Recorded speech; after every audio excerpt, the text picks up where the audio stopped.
menggambarkan gadis-gadis cantik yang sedang bermain seperti biasa.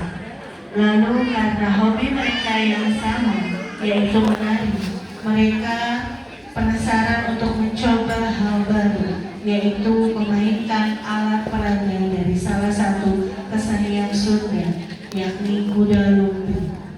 Mereka sangat menyukai dan memainkannya dengan senang hati dan penuh semangat, sambil menari sebagai bentuk mempertahankan dan mengembangkan budaya Sunda di zaman yang serba modern. Hadirin Dewan Juri yang terhormat, tari lumping cantik